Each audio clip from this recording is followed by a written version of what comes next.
Hi everybody, and welcome to another episode of D&D Optimized, the show where each episode we take a deep dive into one specific character build for Dungeons & Dragons 5e, and we try and optimize it to give you the greatest numerical advantage for your chosen role. If you are looking for character ideas for your next D&D character, this show's for you. If you're looking for a way to get the most out of your chosen build, this show is for you. And of course, if you just love talking geeky numbers in a D&D setting, this show is for you too. My name is Colby, and I will be your optimization guide. So this week, we are talking about my very favorite character class in the game. My first love, my first D&D 5e character, the monk.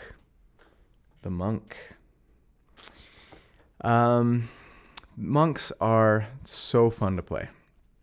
They just really scratch that itch of being a kung fu, way of the leaf, harnessing ki, mystical, your body is a weapon kind of itch.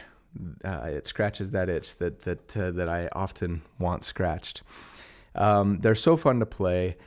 You can run up walls. You can run on water. You're immune to poison. There's just all these cool niche utility things. You're super fast. A lot of fun. They're not necessarily the best sustained damage dealers in the game. They're okay. There are ways to enhance what they bring. And so, today we're going to look at a way to try and squeeze the most sustained damage that you can out of a monk build while still leaving the monk mostly intact so that you'll have lots of key points to spend and still be able to pick up most or if not all of those cool monkish features. But it is going to require a little multiclassing.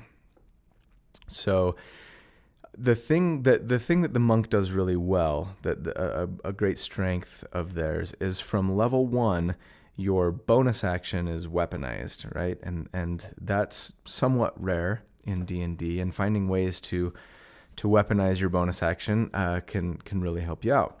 So the monks, as a bonus action, when they make an attack, a weapon attack with a monk weapon, they can, as a bonus action, do an unarmed strike. And most characters in D&D 5e, an unarmed strike is just 1 damage plus their strength bonus. Monks get at level 1 anyway, a d4, and that goes up. That scales as you get levels in monk.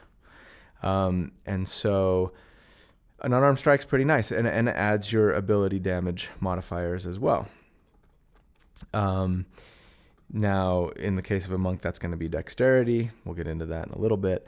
But so the fact that you start off with 2 attacks at level 1, at level 5 you're going to get another attack, so you have 3. And if you spend a key point, which is the monk's resource, it's kind of like spell slots. When you spend a key point, you can actually make 2 unarmed attacks in a round as a bonus action. And so, from level 1, even, you can get 3 attacks in a round. Granted, you only have 1 key point at level 1, but still. So I think the best way to sort of try and optimize the sustained damage that a monk does is by finding a way to add damage to each attack roll. And I think the easiest and probably most efficient ways to do that is via either the the Ranger's Hunter's Mark spell or the Warlock's Hex spell, which are essentially the same thing. It lets you add a d6 to each attack.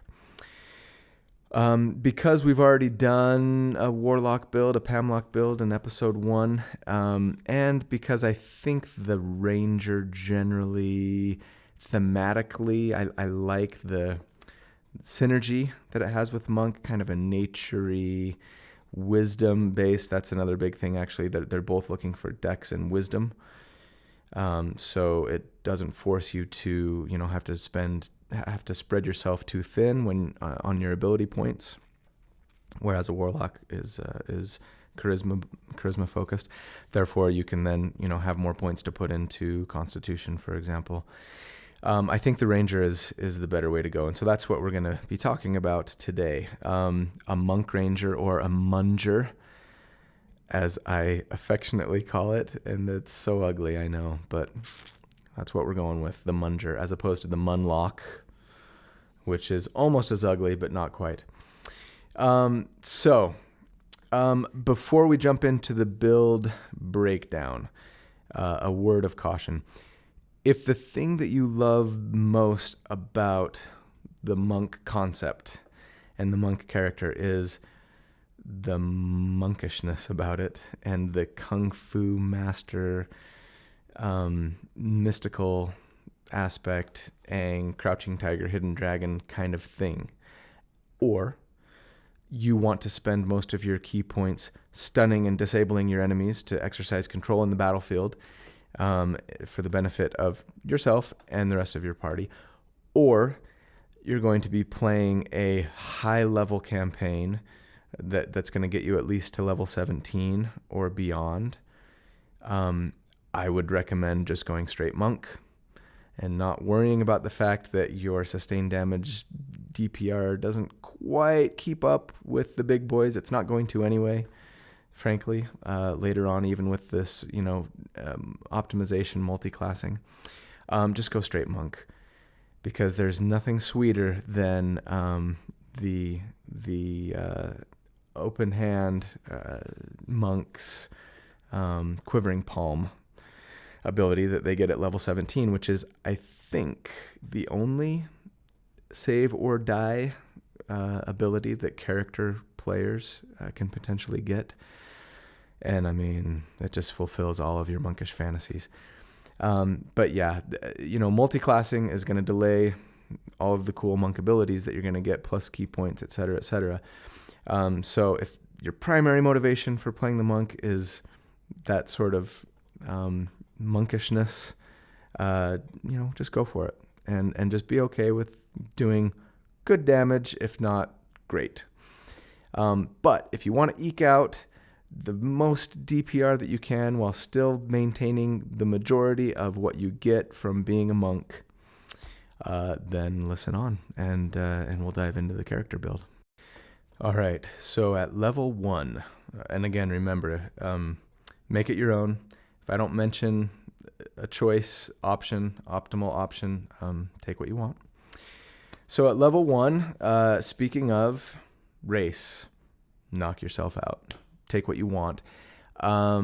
There's no must-have feats here, so you don't need to go variant human. And there's no guaranteed accuracy in this build, so elven accuracy isn't something that we're going to want, so you don't need to be an elf. Although, a wood elf is a great option because they have dex and wisdom. In fact, I would suggest taking a race that gives you a bump to dex and wisdom, at least one, if you can get it. Something like a Lotus Den halfling or a Kenku. Because those are your most important stats, and you want to start off with at least a 16 in each. It's tempting, but don't go Arakokra. I think I'm pronouncing that right. That's like the half eagle thing from Temple of Elemental Evil. As cool as being able to fly is, some of the coolest monk features are being able to walk up vertical surfaces, run up vertical surfaces and on water, and also float to the ground and slow fall if you fall from heights. And being able to fly would totally make those moot. So don't do it. Stats. Assuming point buy, you're going to want to buy up to a 15 dex and a 15 wisdom, and then bump those, obviously, with your racial bonuses as much as you can. A note on that. So dex obviously is important because it's going to bump your initiative. It's going to bump your damage. Get into that in a second. It's going to bump your AC. And wisdom is really important for monks because it's going to bump your armor class as well, thanks to your unarmored defense ability that you start off with, which lets you, as long as you're not wearing armor, you get to add both your dex bonus and your wisdom bonus to your AC. So, I mean, you're going to start at a 16 AC with no armor. It's pretty good. And as your dex and wisdom get higher, that will just get higher and higher. By the time you max both, you'll have a 20 AC naked. Get yourself some bracers of defense, and you'll be at 22. And a feature that you'll get later is going to add 2 more to that AC. So you're going to have a really high AC, which is great. Also, the wisdom is important because some of your monk abilities are kind of like spells, and they'll have a save DC to resist their effects, and that's going to be dependent on your wisdom. So in order for your monk abilities to have the greatest sticking power and make it less likely for your enemies to save against them, you want your wisdom high. All right, as far as your equipment goes that you start off with, the only thing is your weapon choice. You need to have a monk weapon, and so that will probably for you mean a simple weapon of a quarterstaff. The nice thing about quarterstaffs is they're a D6 when wielded one-handed, but they're a D8. They're versatile. They have the versatile property, which means that you can use them with 2 hands, and then it's a D8. And there's no restriction for you against using 2 hands. It just has to be a monk weapon, which means it can't be heavy, it can't be special, have the heavier special properties. You have to be proficient with it, etc. And so in your case, the quarterstaff's probably your best bet. Use it with 2 hands, and you get to use a D8. We'll change that to a longsword later at level 3. So keep your eyes out as you're leveling up for a longsword along the way, and try and pick one up somehow if you can. Let's see. Make sure that, keep in mind that when you're making unarmed strikes, right, that's for you a D4 plus dex instead of 1 plus dex, like I mentioned. And if you're using a weapon that's not a monk weapon, then you can't do those unarmed strikes as a bonus action. So even if you get a greatsword that's a D12 and you're like, you know what, I'm just going to use this. I took a race that's proficient in greatswords or something like that. Don't do it because you're going to want specifically a monk weapon so that you can do those unarmed strikes and take advantage of all of your other cool martial arts abilities. At level 2, you get your first key points. I misspoke earlier when I said you had 1 key point at level 1. You don't. But you get 2 at level 2 and 1 every level thereafter. So let's talk about key. You get 1 per monk level, as I said, and that's one reason why it's so important to not multi-class too much, if at all, because those key points are very valuable and you're going to use them for all sorts of things. I'm going to assume that the primary use, and in fact that when we're crunching the numbers and talking about sustainable damage, I'm assuming that you're making an additional unarmed strike per turn, spending a key point per turn. Now, of course, at level 2, you're not going to be able to do that every single turn, but they do reset every short rest. And so after a few levels, you'll have a decent pool, and you'll be able to use that key and that unarmed strike most rounds, if not every round, depending on what level you are, how many enemies, how often you get to short rest. But it's enough that I'll consider it sustainable as part of our sustainable damage. So the thing that you'll be using it for is Flurry of Blows. So Flurry of Blows, when you make an unarmed strike, you spend a key point and you get a second unarmed strike. So now at level 2, when you spend key, you're getting 3 attacks in a turn, which is great, adding your dex bonus every time. Be sure to read up on the other cool things that you can do with key. They can add to your defense, they can add to your mobility, things like that. So they're cool, and you're going to want to take advantage of them. Unarmored movement also, monks move really fast. Innately faster than any other character class, and so you get an extra 10 feet of move speed at level 2, and that's going to scale. That's going to go up as you level, which is going to be cool and fun and make you incredibly mobile. At level 3, you get a monastic tradition, and you're going to take Way of the Kensei. Now, I'll be honest, it's not my favorite. Kensei monks are weapon users, and I like my monk to be, I want her body to be the weapon, right? That's just thematically what I'm going for. But for optimization purposes, the Way of the Kensei is going to give you some small numerical advantages. First off, it lets you use a longsword as a monk weapon, which otherwise you can't do. And so that's going to give you a little bump on your damage die for your weapon attacks, not your unarmed strikes, but just your weapon attacks. And also the longsword is versatile, like the quarterstaff, so you can use it with 2 hands. Later on when we take ranger levels, we're not going to do that, but for now, you can use 2 hands, so it's a D10 when you make weapon attacks, which is great. And there's no prohibition against doing so. That doesn't prevent you from using unarmed strikes. I mean, you're a monk, right? You're kicking people, and you're using your elbows and headbutts and knees as much as your fists. Anyway, so you're going to pick up a longsword, and also as a Kensei monk, you get something called Agile Parry, which, as long as your weapon's in your hand, you get a +2 to AC, which is fantastic. So now you're sitting at level 3 at an 18 AC with no armor. That's really cool.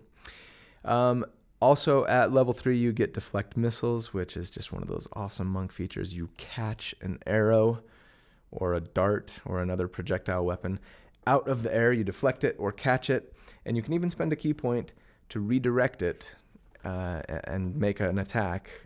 This takes your reaction, but you redirect it, you make an attack, and that's just really cool thematically.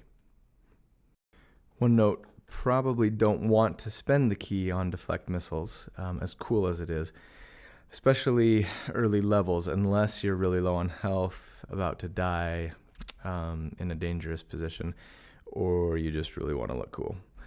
But your key points are very precious and very few, so I would recommend saving them unless you really need it there. Level 4, you're going to get an ability score increase. You're going to bump your dex, so you are now at an 18 dex. You also get Slow Fall, which is an awesome monk ability and lets you fall from great heights without taking damage or with taking significantly less damage. You're just floating to the ground. Level 5 is a big level for you. You get your martial arts die changes to a D6, so your unarmed strikes are now a D6. That's great. You get an extra attack, so now you are innately doing 3 attacks per round with your bonus action unarmed strike, or 4 if you spend a key point for your flurry of blows.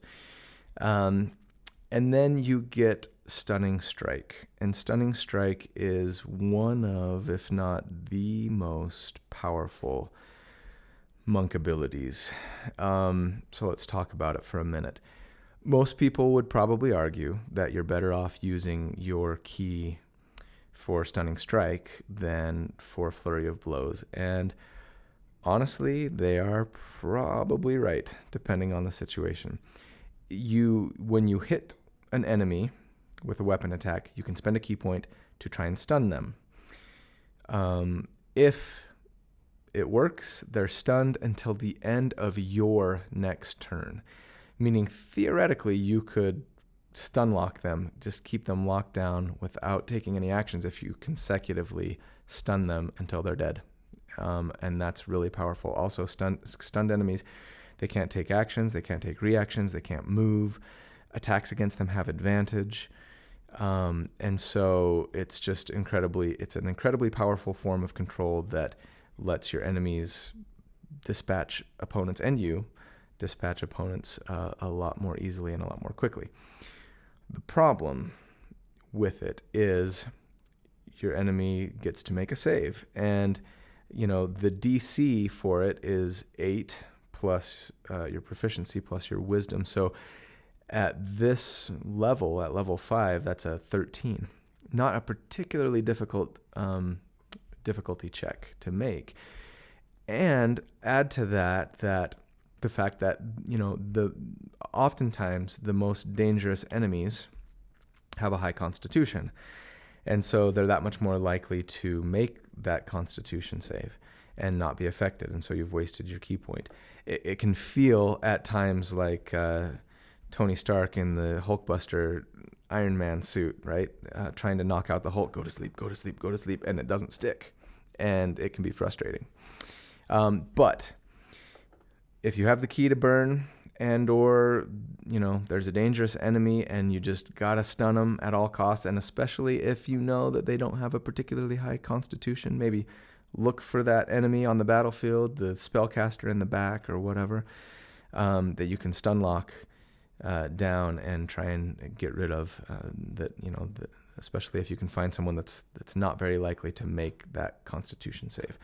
But it's hard to quantify and do number crunching on that. So for our purposes, we're just going to assume that you are spending your key points on unarmed strike, as I've mentioned before, a flurry of blows, as I've mentioned before, even though in practice, in game, you might be using it to stun more often than use flurry of blows.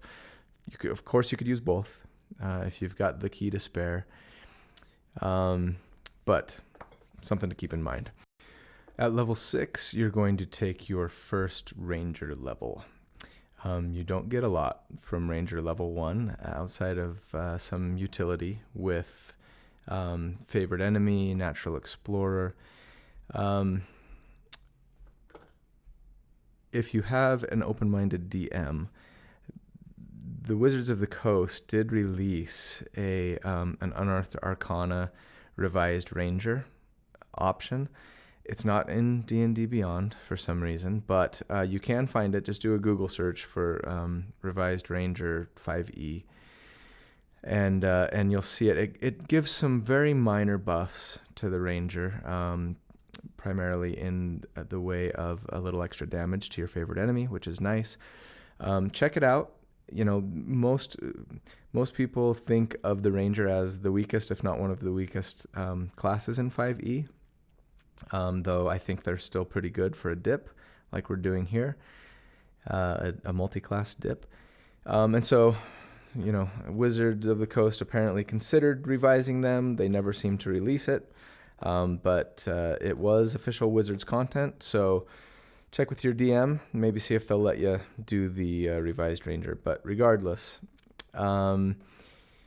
let's do a damage report for level 6. So against an enemy with 10 armor class, you're going to be averaging 31 DPR. And against an enemy with 15 armor class, you're going to be averaging a 23 DPR. Not amazing, not terrible. Note here, if you are considering going a Munlock, Monk Warlock multiclass, they're significantly stronger at level 6. Because they get access to their spells at level 1, and rangers don't until level 2. So just keep that in mind. Their DPR is about 50% better at level 6 for that reason alone. So something to consider if you're on the fence, or if you're going to be playing a one-shot and you're starting at level 6 and you want to do a monk or whatever. At level 7, or Ranger level 2, you get a fighting style, and you're going to take dueling. So dueling lets you do 2 extra damage per weapon attack when you're using a one-handed weapon in one hand. Up until now, you've been using 2 hands with your longsword because it's versatile. You're going to switch to one hand now so you can get that +2. Of course, now you're rolling a D8 instead of a D10, so the +2 bonus is really more like a +1 bonus when you do the math, but still better than nothing, better than the other fighting style options that are available to you, which are essentially worthless for this build. More importantly, you get spells. So you are going to pick up Hunter's Mark, which lets you, as a bonus action, mark a target. And now, from then on, every attack that you make against that target does an extra d6 of damage. And since, as a monk, you do 3 or 4 attacks per round, you're doing an extra 3d6 or 4d6 per turn, assuming all your hits land, to your enemy, which is fantastic. Do keep in mind, it costs a bonus action to cast, and if they die, then you can, as a bonus action later, transfer that to another enemy.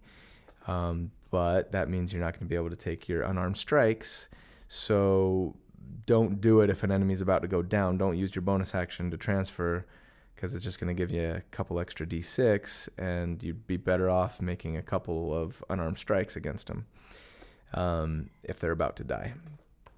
So just remember that.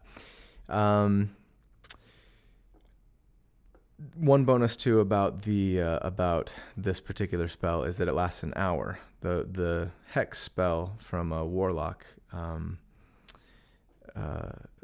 if I'm not mistaken, only lasts a minute, but it might last an hour too. Regardless, that's important to know because it's gonna, if you have to fight again within an hour, you can still, as a bonus action, use it on somebody without spending an extra spell slot. So keep that in mind.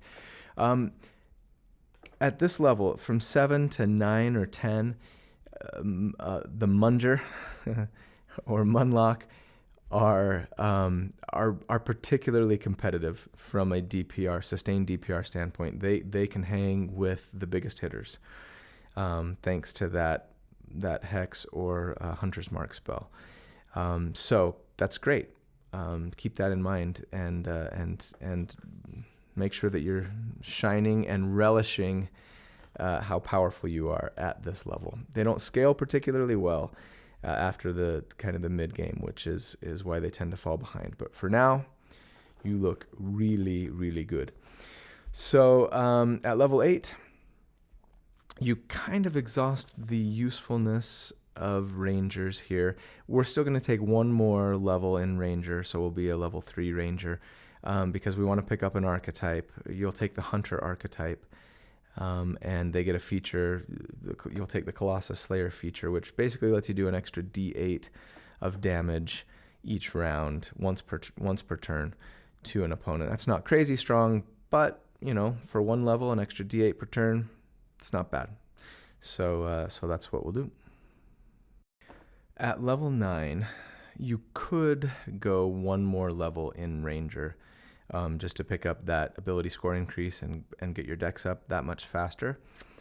I probably would recommend just going back to Monk now and going Monk the rest of the way, just because it's so important for you to get key points and get to those other cool Monk features in the game. But it wouldn't be a horrible thing to get that dex up, because dex is very important for you.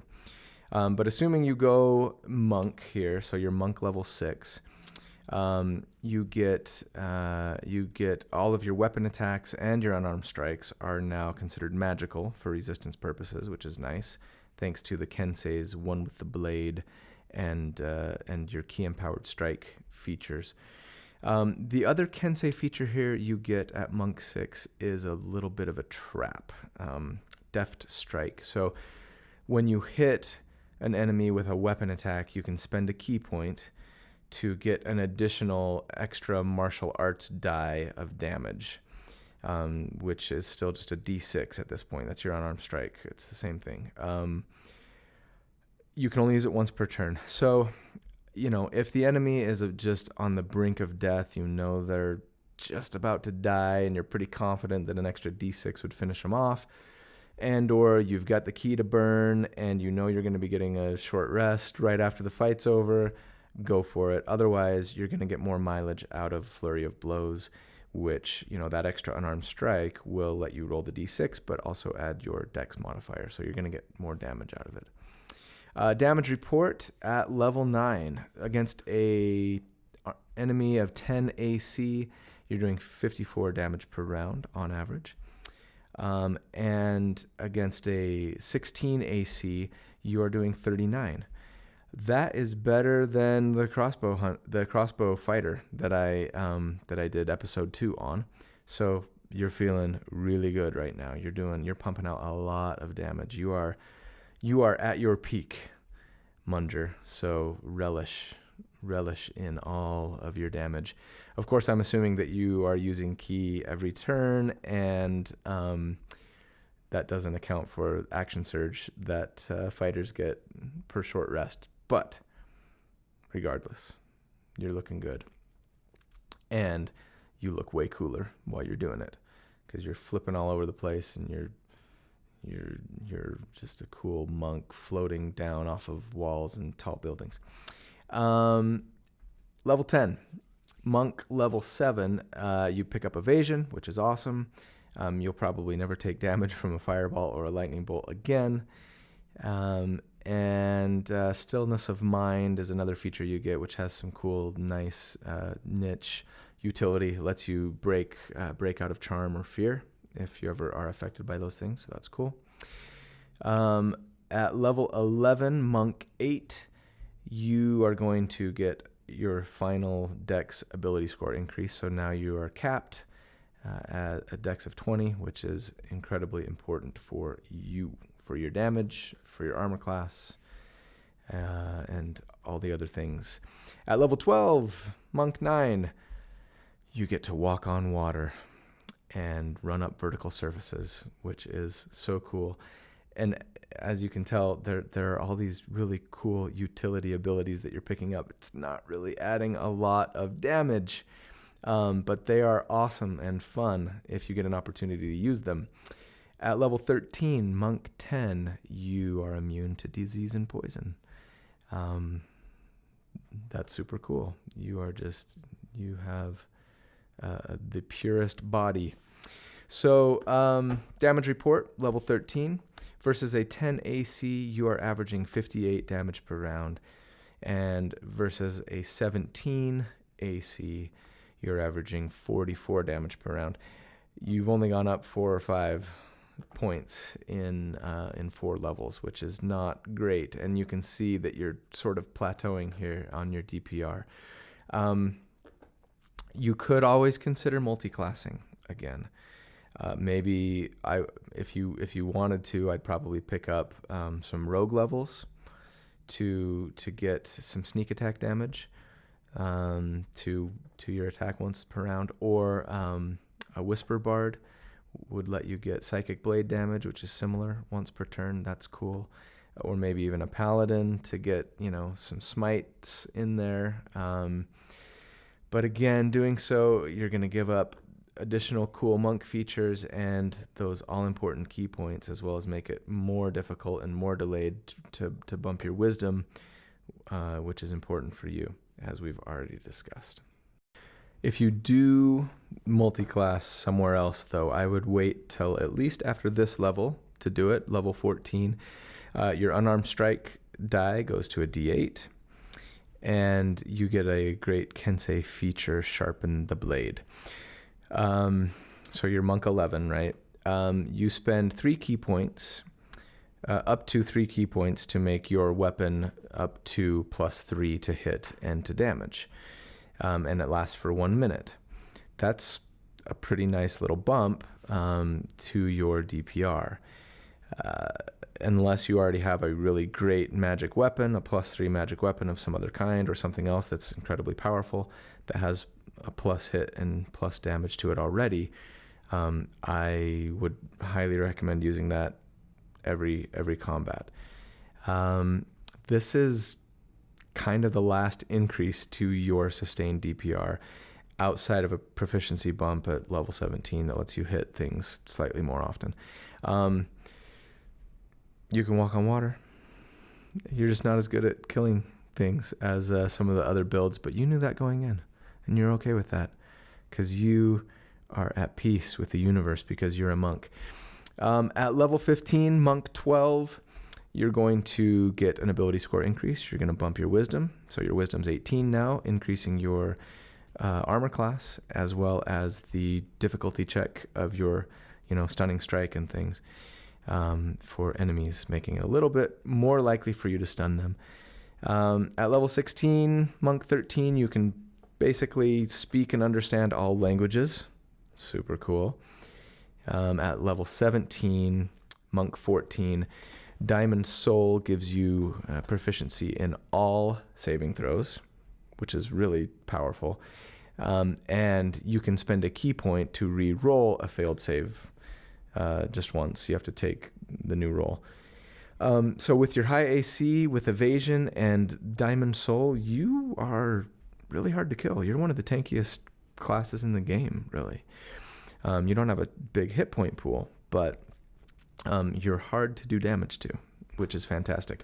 So damage report at level 17 against an enemy with 10 AC, you're going to average 65 DPR, and against an enemy with 18 AC, you will average 55 DPR at level 17.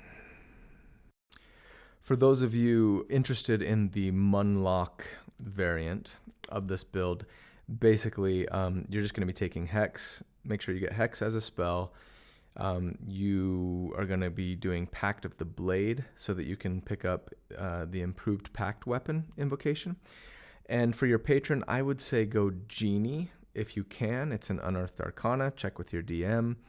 But they get a Genie's Wrath feature, which lets you add extra damage once per turn equal to your proficiency bonus. So it's just some nice little extra bonus damage once per turn. If you can't do Genie, go Hexblade. Boring Hexblade. Like every other Warlock in the world for Hexblade's Curse. Again, your damage is way better at 6 than the Munger, but otherwise you're within 1 or 2 DPR pretty much every level and every AC. So final thoughts on the Monk and the multi-class Monk. You know, this class and build, they're so fun to play. Especially if your DM lets you take full advantage of all of your really cool abilities. There is nothing like feeling like an acrobatic, crouching tiger, hidden dragon, kung fu master.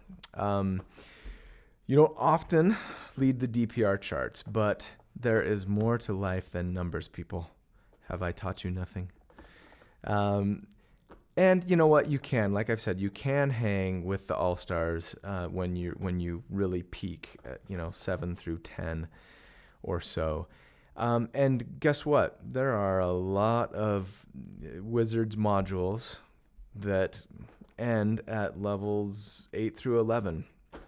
So, if you're going to be playing Storm King's Thunder or Curse of Strahd, go for it. And you'll be hitting with the All-Stars and running up vertical walls and floating safely to the bottom while you're at it. Also, of course, if you're playing a high-level campaign or you're getting a monk and you're going to get him to level 17, man, just go open hand and quivering palm people, and just it is going to feel so cool when they have to save or die. And even if they make their save, they take 10d10 necrotic damage, which is it's 55 damage on average, which at level 17 isn't amazing, but it's not bad. All right. DM tips. Because the monk isn't particularly overpowered, in my biased personal opinion, my DM tips are if you've got a monk in your campaign, make them feel cool. Let them take advantage of those niche, fun utility abilities. Give them walls to run up and liquid to run across. Throw in a ranged enemy fairly often so they can deflect or even catch and throw back an arrow. Give them a cool monkish focused magic item like Insignia of the Claws that lets them get a +1 to their unarmed strikes. Give dangerous enemies that have low con saves so they can actually land a stun once in a while. I played a monk in Rise of Tiamat, and my DM, whether advertently or inadvertently, had the green dragon head. Okay, sorry, spoiler alert for those who have yet to play Rise of Tiamat and don't know how it ends. You'd think it would be obvious in the name, but you fight a sort of half-baked version of Tiamat at the end that's trying to come into the world. And one of the dragon heads, the green dragon head, was attacking me, and it was so cool to be resisting so much of the damage because it was poison damage. And I was just like, oh, I'm so glad I have a monk. You know, monks have all of these cool utility type abilities, but they're fairly niche. I can speak all languages. Okay, well, give me somebody who speaks a language that nobody else in the party speaks, and then I can go, oh, I'm so glad I have this ability. You know, when you can do things like that for your characters to let them feel cool, they will love you for it. If you are getting frustrated with how strong the monk in your party feels, how hard they are to kill, things like that, you know, you can try and make sure they don't get a lot of short rests, limit their short rests so that they have to be a little more strategic in their key usage, and, you know, maybe not be using Flurry of Blows so much. Surround them with enemies that have a high likelihood of really putting the hurt on, so that they have to maybe be more strategic there with their key points and go, well, you know what, I better use it for defense, or even to disengage and get out of here, rather than Flurry of Blows. So, you know, kind of forcing them to think a little bit about how often and for what purposes they want to use those key points. That is our show for the week, even though it's not technically weekly, but thank you for watching and listening. I appreciate it. Please tune in next episode as we take a deep dive into another completely different character build and discuss how best to optimize it for the role that you want it to play in your game. Again, often sustained damage, but sometimes tankiness, or even next episode, I believe I'm going to be doing a Nova burst damage type build. I'm a little hesitant, but they can be fun, so we'll probably talk about one of those next week. Don't forget, if you want to see the math, check out graphs, things like that, just check out the link in the show notes, or in the description for the YouTube video. And as always, please subscribe, like, share, comment, follow, either on the podcast version or the YouTube version. I would greatly appreciate it. And check us out on social media, Facebook, Twitter, Instagram. And of course, if you want to send an email to dndoptimized@gmail.com. And you can use any of those methods to get in touch with us, comment, praise, criticize, correct my math mistakes, and other errata. I'm willing to take your feedback of all varieties. So please reach out and let us know, particularly if you would like me to talk about a specific build that you have in mind that you'd like to, theorize about. Give me some details about the build, of course, so I know how best to construct it, and I will do my best to optimize it for you. Thanks, everybody. Take care, and we'll see you next time.